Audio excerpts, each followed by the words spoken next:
Anda kembali di Top Issue pemirsa. Untuk meredam kegaduhan, Menteri Dalam Negeri Tito Karnavian cepat berkoordinasi dengan kepala daerah terkait tarif PBB.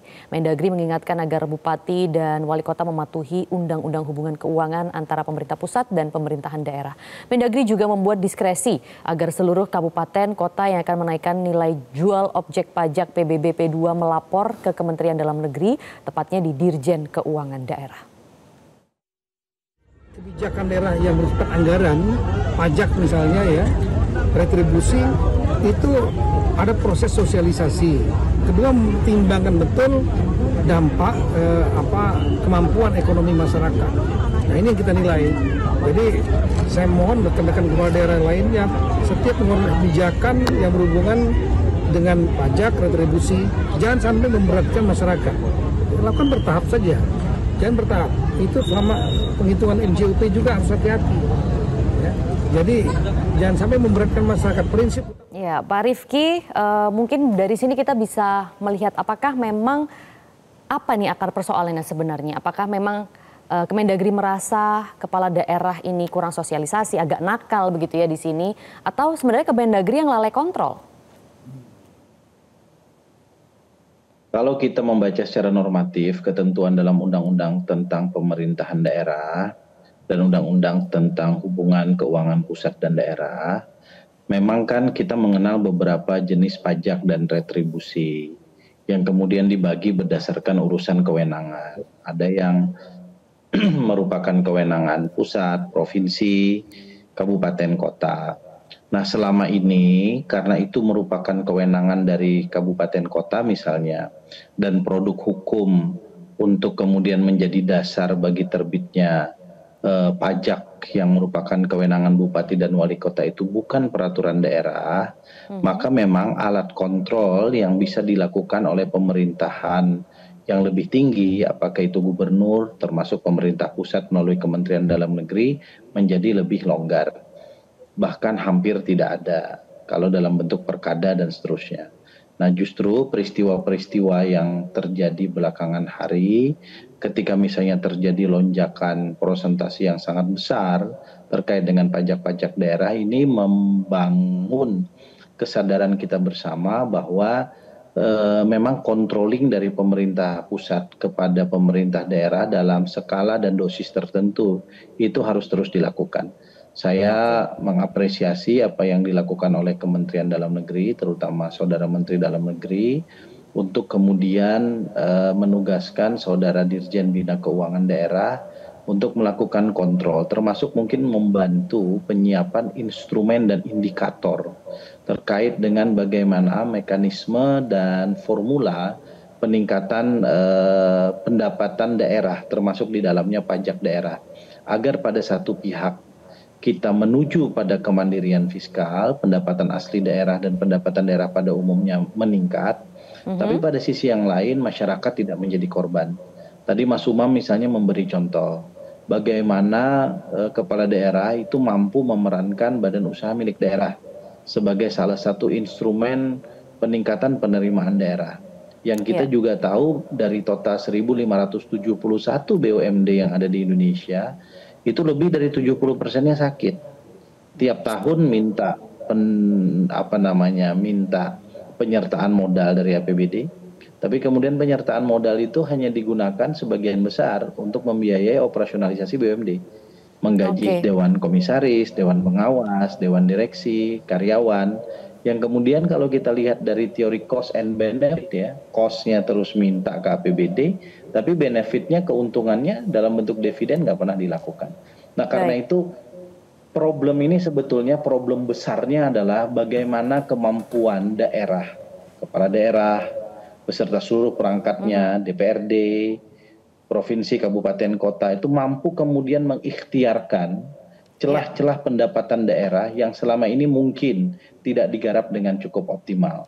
Pada sisi yang lain, ini juga memberikan pelajaran kepada kita semua bahwa ketergantungan APBD terhadap APBN itu tidak selamanya bisa kemudian dilakukan. Ketika Presiden sebagai the chief of executive, kepala pemerintahan tertinggi, ya menginginkan ada program-program strategis nasional yang sekali lagi tadi saya katakan lokusnya juga ada di daerah.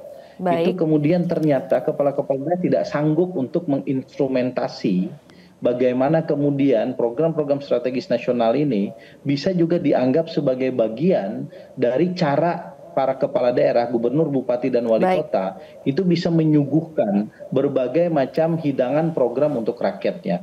Kita terlanjur mendikotomikan selama ini pasca otonomi daerah, pasca Undang-Undang 22 tahun 1999. Prof. Jo nanti bisa menambahkan. Kita terlanjur mendikotomikan kewenangan. Yang ini milik daerah sebagai kewenangan otonom, yang ini milik pusat. Kalau kemudian sebagai kepala daerah tidak melaksanakan kewenangan otonom, seolah-olah kita tercerabut marwah dan harga dirinya sebagai kepala daerah. Padahal konsepsi kepala daerah dalam negara kesatuan yang berotonomi menurut pandangan saya tidak begitu. Baik. Mungkin Mas Umam silakan tanggapannya, dan juga sekaligus ini berarti peran DPRD bagaimana, check and balance-nya juga bagaimana begitu? Ya, karena kita menganut sebuah sistem ya, dalam konteks ini bagaimana eksekutif dan legislatif itu bisa menjalankan sebuah pemerintahan yang efektif. Memang di dalam konteks kebijakan publik yang strategis itu tidak serta-merta kemudian ditimpakan semua akuntabilitasnya kepada kepala daerah. Memang DPR juga harus kemudian in charge di situ. Nah, oleh karena itu di sejumlah contoh tadi yang disampaikan oleh Mas Rifki, bagaimana kemudian problem-problem yang dihadapi terkait dengan BUMD, maka itu penataannya juga harus dilakukan secara transparan, secara akuntabel, supaya kemudian tidak menjadi rent seeker environment dalam konteks ini politik transaksional, bukan di akar rumput, tetapi di level elit lokal itu sendiri. Nah, di saat yang sama juga harus dipantau secara ketat, karena banyak juga sebuah pendekatan-pendekatan yang tampaknya populis, tapi sebenarnya juga itu menjadi sebuah langkah yang agak dibilang pragmatis, tapi juga bisa berdampak serius terhadap keuangan daerah. Misalnya di banyak daerah yang tidak memiliki kemampuan fiskal yang memadai, ada sejumlah inisiatif misalnya dari kepala daerah untuk melakukan rekrutmen honorer. Yang tampaknya oke-oke saja, tetapi dalam konteks kebijakan publik tingkat lokal itu menjadi sarana instrumen untuk mengakumulasi kekuatan dana, karena ada elemen-elemen yang kemudian mencairkan dalam tanda kutip itu sebagai alat fundraising dalam konteks pendanaan yang kemudian barangkali transparansinya juga perlu dipertanyakan. Ada juga yang kemudian memainkan tukin pegawai di daerah, ada juga yang kemudian melakukan jual beli jabatan di tingkat lokal, dan salah satu yang kemudian sekarang muncul adalah pajak yang lipatannya itu sangat luar biasa. Nah, oleh karena itu local base revenue ini itu harus betul-betul dipikirkan bersama. Memang ini menjadi tugas semua pihak, terutama memang dari Kemendagri. Jangan sampai kalau misal 20 tahun kita menjalankan desentralisasi, yang kemudian sehat itu masih 30%, yang dulu ya sudah 30% itu artinya kan tidak terjadi ekstensifikasi, tidak ada kemajuan yang signifikan. Nah, bagaimana yang 70% itu berkembang, let's say ada 15% bertambah yang kemudian semakin kuat dan lain sebagainya. Misalnya di dalam konteks penguatan local revenue base itu, mulai dari BUMD tadi ya, kemudian terkait dengan konteks ekonomi kreatif. Ekonomi kreatif tidak banyak yang kemudian mencoba untuk menggali itu. Bahkan dalam konteks potensi baik itu yang sifatnya natural resources ya, maupun dalam konteks keseharian perdagangan, juga tidak banyak dari tim kita di pemerintah daerah yang kemudian mampu melakukan akselerasi secara signifikan. Mbak Maria, saya berikan contoh sangat kecil saja. Saya 9 tahun sekolah di Australia. Di beberapa toko-toko itu dijual misalnya buah-buah tropis, rambutan. Yang dijual itu rambutan sudah kering sampai hitam itu. Harganya 1 kilo $23. 230.000. Di sini kita 1 kilo itu 10.000, 15.000. Saya berpikir kita dengan market yang begitu besar, kenapa tidak ada dari pemerintah daerah kita difasilitasi oleh Kementerian Perdagangan, kita juga punya konjen di mana-mana atau konsulat di mana-mana, tetapi kenapa kemudian itu tidak terjadi? Nah, hal-hal seperti ini perlu ditata secara signifikan supaya kemudian desentralisasi itu kembali dalam konteks apa yang dulu digariskan oleh dalam konteks niat asalnya, yaitu menghadirkan tata kelola pemerintahan lokal yang lebih baik. Nah, kalau misalnya itu bisa dilakukan, saya pikir apa yang menjadi target supaya hadirnya local good governance, endingnya public delivery service yang juga sangat signifikan, itu akan jauh lebih visible untuk dilakukan. Baik, ya tadi juga sempat disinggung apakah program strategis nasional itu akhirnya harus mengorbankan atau yang menjadi korban itu adalah program-program yang sudah ada di daerah. Nah, Prof. Jo tanggapannya, tapi mungkin kita akan jeda terlebih dahulu. Prof. Jo, jadi jangan kemana-mana, pemirsa tetaplah bersama kami di Top Issue.